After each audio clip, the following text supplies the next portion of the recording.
สบายดีเนาะข้าพเจ้าดรชนะตามองธรรมศาสตร์บำบัดเนาะมื้อนี้เนาะผู้ใดที่มีอาการนอนลุกปุ๊บอ๋อเจ็บแอวโอ้เจ็บหลังอันนี้ก็คือต้องมาฟังคลิปนี้เลยเนาะเพราะว่าหลายๆคนเนาะก็คือตื่นขึ้นมาเจ็บหลังเจ็บแอวเนี่ยมันย้อนอีหยังเพราะว่าร่างกายของเราทุกภาคส่วนเนาะถ้าเรามีการนีบการเต็งไปในหลายๆชั่วโมงโดยเฉพาะคือถ้ามันบ่ถึกจังหวะเนี่ยมันจะเฮ็ดให้ตื่นขึ้นมาเนี่ยเขาจะเจ็บนอนจากเลือดที่ไปเลี้ยงมันบ่ถูกต้องเนาะแล้วหรือว่ามันไปบ่ได้ตามที่ธรรมชาติที่เลือดไปได้เนาะฉะนั้นวันนี้เฮาก็จะมีเคล็ดลับนะมาบอกเรื่องวิธีการที่นอนเพื่อให้เฮาตื่นขึ้นมาแล้วสดชื่นและบ่เจ็บเนาะเพราะว่าเฮานอนอย่างน้อย 5-6 ชั่วโมงบางเถิด7ชั่วโมงเถิด8ชั่วโมงเถิด9ชั่วโมงเฮาจึงตื่นเนาะฉะนั้นวันนี้ทุกคนที่ฟังคลิปนี้นะสามารถ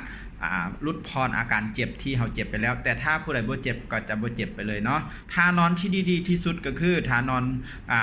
อนง่ายเนาะนอนง่ายก็คือเอามอนห้องอยู่คอนี่ก็คือบ่เอามอนสูงเนาะมอนสูงมันจะบ่ได้มันจะเจ็บคอเนาะเอามอนธรรมดาและที่สำคัญอยู่ขาพับเฮาอยู่คออยู่ขาบนพับอยู่หัวเข่าเฮาเนี่ยเฮาต้องเอามอนมาห้องหน่อยนึงเพื่อบ่ให้มัน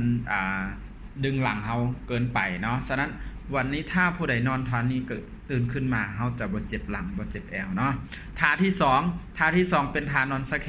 งเบื้องขวาเนาะการที่สะแขงเบื้องขวาเป็นหยังต้องสะแขงเบื้องขวาเพราะว่าถ้าเฮาสะแขงเบื้องซ้ายก็บ่เจ็บคือกันแต่มันมีผลต่อเฮ็ดให้เฮาเนี่ยนอนเต็งกับหัวใจเนาะเฮ็ดให้เฮาหายใจได้น้อยลงเพราะลมมันจะน้อยนั้นฉะนั้นถ้าผู้ใดมีปัญหาเรื่องความดันหรือโรคหัวใจหรือว่า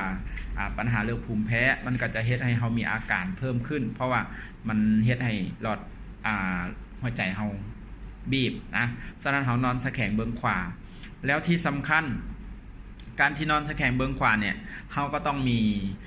มอนเนาะมาคันกลางระหว่างขาเฮานะบนนี้เพราะถ้าเฮานอนเฮาจะฮู้ดีเวลานอนสะแขงมันขาบ่ให้ขากับขาติดกันเองเนาะเฮาจะเอามอน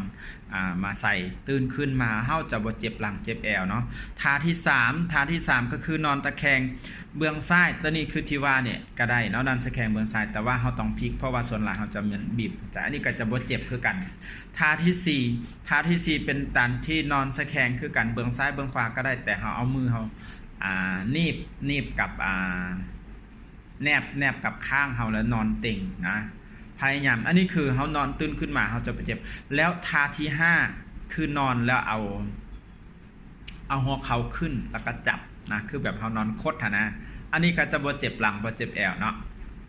ลองปฏิบัติไปเนาะพอเฮาจะ